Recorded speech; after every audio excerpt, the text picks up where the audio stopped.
everyone, it's me Uncle John. Today I am going to read S2 2113, Barney's Horse by Sid Hoff. A summary of the story goes like this. Though he is used to the city streets, Barney's horse becomes frightened of the noise near overhead trains. Long ago, horses pulled wagons up and down the streets. There were even horses that pulled the streetcars.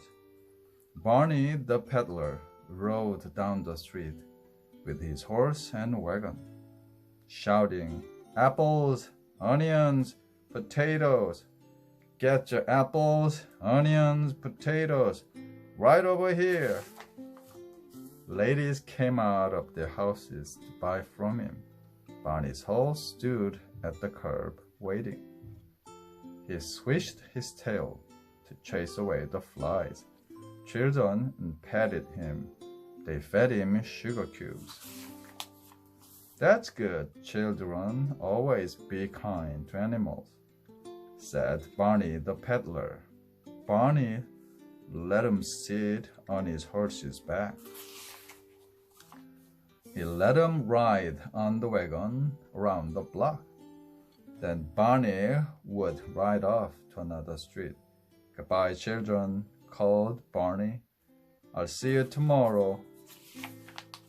One day, men came with picks and shovels. They started to dig. Barney and his horse stopped at the curb and watched. "Soon people will be riding on trains over our heads," said Officer Muldoon. "A city has to grow," said Barney the peddler, and he petted his horse.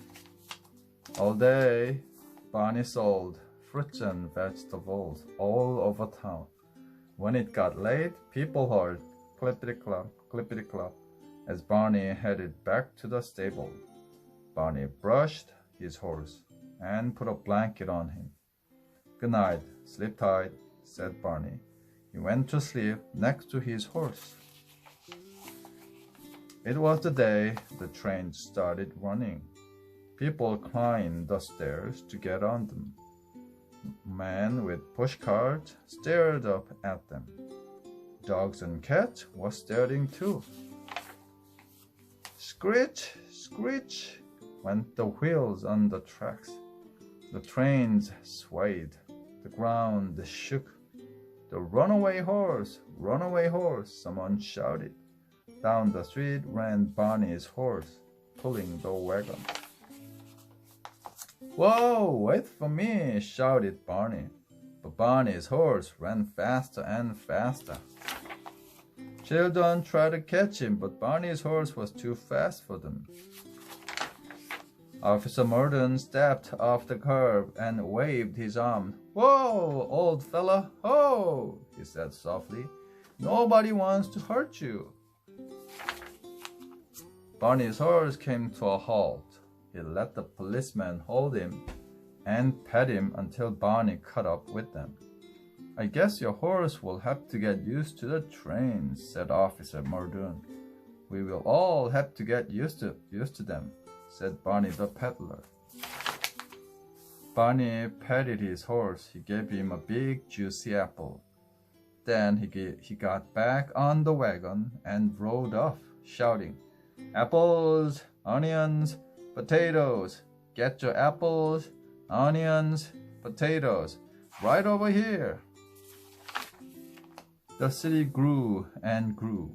More and more trains ran. The ground shook under them. But Barney's horse did not seem to mind. He never ran away again.